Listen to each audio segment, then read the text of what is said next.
فلسطین اور اسرائیل کے کنفلکٹ کو تقریباً 100 سال ہو گئے ہیں۔ اسرائیل یہ دنیا کا واحد یہودی ملک ہے جس کا 1948 سے پہلے کوئی وجود ہی نہیں تھا۔ یہودیوں کے نزدیک تمام انسان کیڑے مکوڑے ہیں اور اگر انہیں مار بھی دیا جائے تو کوئی گناہ نہیں ہے۔ یہ لکھا ہے ان کی اپنی ہولی بک تلمود میں۔ چونکہ یہ کتاب یہودی علماء نے لکھی ہے اس لیے اس میں بہت سی چیزیں انہوں نے خود سے شامل کی ہیں۔ ان کے نزدیک زمین اور آسمان 6 دن میں بنے ہیں اور 7ویں دن اللہ نے آرام کیا ہے۔ اسی وجہ سے یہ ویکینڈ کا تصور وہاں سے لیا گیا کہ 6 دن کام کرو اور 7ویں دن آرام کرو۔ فلسطین اور اسرائیل کی جنگ صرف زمینی سیاسی کنٹرول اور وسائل حاصل کرنے پر مبنی نہیں ہے۔ اسے سمجھنے کے لیے تقریباً 4000 سال پیچھے حضرت ابراہیم علیہ السلام کے زمانے میں جانا ہوگا۔ بائبل کے مطابق اللہ نے حضرت ابراہیم اور ان کے لوگوں کو کنعان نامی زمین میں بسنے کا حکم دیا جو آج اسرائیل کے موجودہ علاقوں میں آتا ہے۔ اس کے بعد حضرت داؤد نے اس علاقے میں حکومت کی جنہوں نے یروشلم کو اپنی سلطنت کا دارالحکومت بنایا، اور اس کے بعد حضرت سلیمان نے یروشلم میں پہلا ٹیمپل تعمیر کیا۔ حضرت ابراہیم کے 2 بیٹے، ایک کا نام اسحاق اور دوسرے کا نام حضرت اسماعیل تھا۔ حضرت اسحاق کی نسل سے یہودی چلے اور حضرت اسماعیل کی نسل سے مسلمان چلے۔ تورات میں لکھا یہ علاقہ ابراہیم کی اولاد کے لیے ہے۔ یہ بات یہودی ہی نہیں مسلمان بھی مانتے ہیں۔ حضرت سلیمان کے بعد یہودیوں نے تقریباً 400 سال حکومت کی۔ ان سب کے چلتے مشرق سائڈ پر ایک طاقت بیبلون ابھر رہی تھی جس کے بادشاہ بخت نصر نے اپنے امپائر کو دوسری زمینوں تک بڑھانے کا سوچا۔ اسی وجہ سے اس نے فلسطین پر حملہ کر دیا اور یروشلم کو تباہ کر دیا۔ ہزاروں لاکھوں یہودیوں کو شہید بھی کیا۔ حضرت سلیمان نے جو ٹیمپل بنایا تھا اس ٹیمپل کو بھی تباہ کر دیا۔ باقی زندہ بچ جانے والے یہودیوں کو اپنے ساتھ غلام بنا کر واپس اپنے امپائر لے آیا اور تقریباً 70 سال تک یہودیوں کو غلام بنا کر رکھا۔ 70 سال بعد ایران والی سائیڈ سے ایک بادشاہ سائرس نے بخت نصر پر حملہ کر دیا۔ سائرس نے بخت نصر کی امپائر کو فتح کر لیا اور تمام یہودیوں کو آزاد کر دیا۔ نہ صرف یہ بلکہ انہیں فلسطین واپس بھیج دیا، جس کے بعد فلسطین میں یہودیوں نے پھر 400 سال حکومت کی اور حضرت سلیمان کا ٹوٹا ہوا ٹیمپل پھر سے کھڑا کر دیا۔ انہیں عیسائیوں سے بھی مار پڑی، رومیوں سے بھی مار پڑی۔ ایک وقت آیا یہودی ورڈ گالی کے طور پر جانا جانے لگا۔ اب چلتے ہیں تھوڑا سا آگے۔ فلسطین اسرائیل کے کرنٹ کنفلکٹ کا قصوروار برٹش امپائر ہے جن کا کوئی ذکر ہی نہیں کرتا۔ جس طرح انہوں نے پاکستان اور انڈیا کے درمیان کشمیر کا تنازع کھڑا کر دیا، یہودی اور مسلمانوں کے درمیان فلسطین کا تنازع کھڑا کر دیا۔ جنگ کے دوران ایک طرف سلطنت عثمانیہ، جرمنی اور آسٹریا تھا اور دوسری طرف برٹش، فرانس، USA، رشیا اور چائنا تھا۔ اس جنگ کے بعد سلطنت عثمانیہ کولیپس کر گئی اور اس خطے کا کنٹرول فرانس اور برطانیہ کے پاس چلا گیا، جو کہ بعد میں انہوں نے اس خطے کو آپس میں تقسیم کر لیا۔ فلسطین برطانیہ کے کنٹرول میں آ گیا۔ برطانیہ چونکہ یہودیوں سے پہلے ہی معاہدہ کر چکے تھے، اس علاقے پر جب برطانیہ کا کنٹرول آیا تو یہودی بڑی تعداد میں فلسطین موو کرنے لگے۔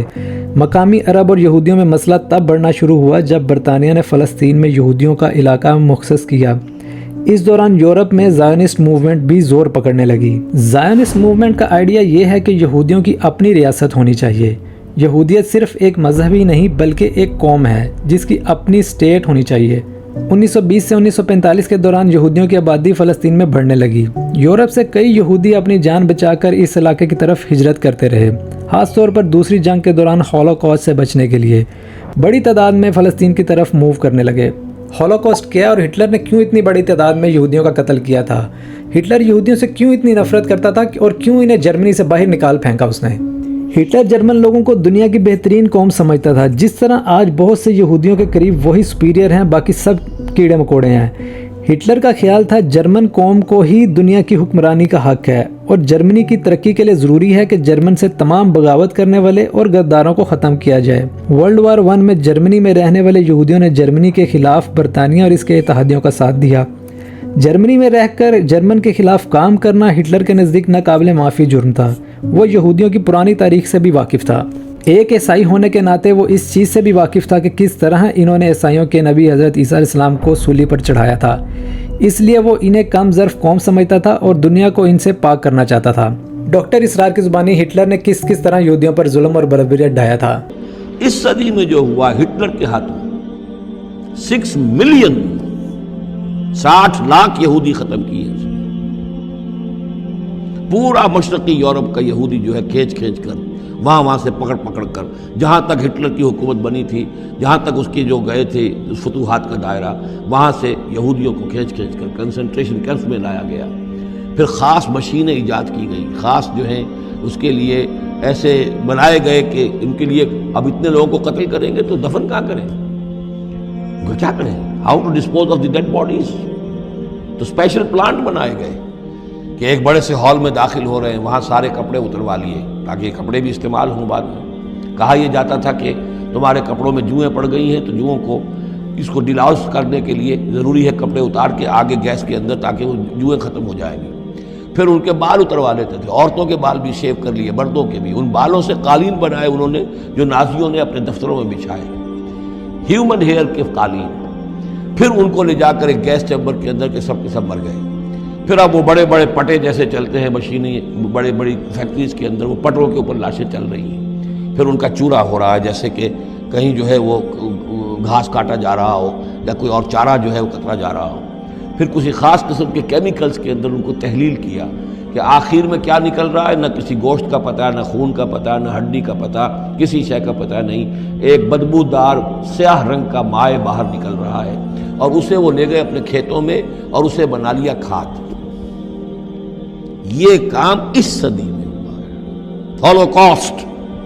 اس میں زیادہ سے زیادہ یہ کہتے ہیں کہ یہ مبالغہ ہے 60 لاکھ کا، 40 لاکھ، تو 40 لاکھ بھی تو کم نہیں ہوتے۔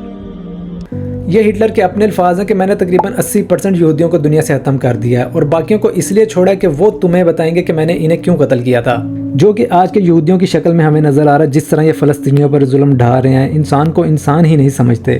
ورلڈ وار 2 کے بعد یہودیوں نے برٹش کے ساتھ مل کر الگ ریاست پر زور دینا شروع کر دیا۔ 1947 میں یہودیوں اور مقامی عربوں کے درمیان وائلنس بڑھنے لگا، تو اقوام متحدہ نے فیصلہ کیا کہ فلسطین کو 2 ٹکڑوں میں تقسیم کیا جائے، جس میں ایک یہودی اسٹیٹ ہو یعنی اسرائیل، اور ایک عرب اسٹیٹ ہو یعنی فلسطین، جبکہ یروشلم ایک بین الاقوامی اسٹیٹ رہے گا جو نہ تو اسرائیل کے پاس ہوگا اور نہ ہی فلسطینیوں کے پاس۔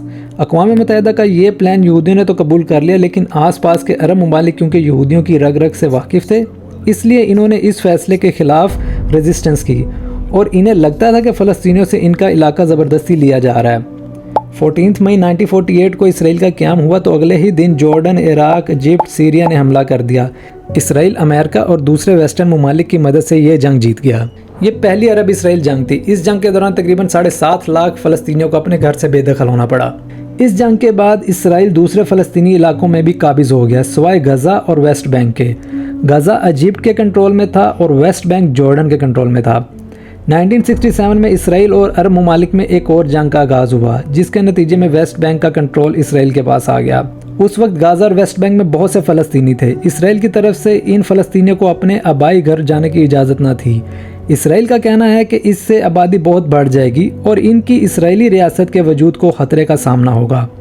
اسرائیل پورے یروشلم کو اپنا کیپٹل مانتا ہے، جبکہ فلسطینی اس جگہ کو مستقبل کا دارالحکومت مانتے ہیں۔ اسرائیل کے قانون کے مطابق دنیا کے کسی کونے میں کوئی ایک بھی یہودی ہو تو اس کو آٹومیٹکلی اسرائیلی سٹیزن شپ مل جاتی ہے۔ 2007 میں غزہ کا اقتدار حماس نے سنبھالا۔ اقتدار سنبھالنے سے اب تک حماس اسرائیل کے ساتھ کافی جنگیں لڑ چکا ہے۔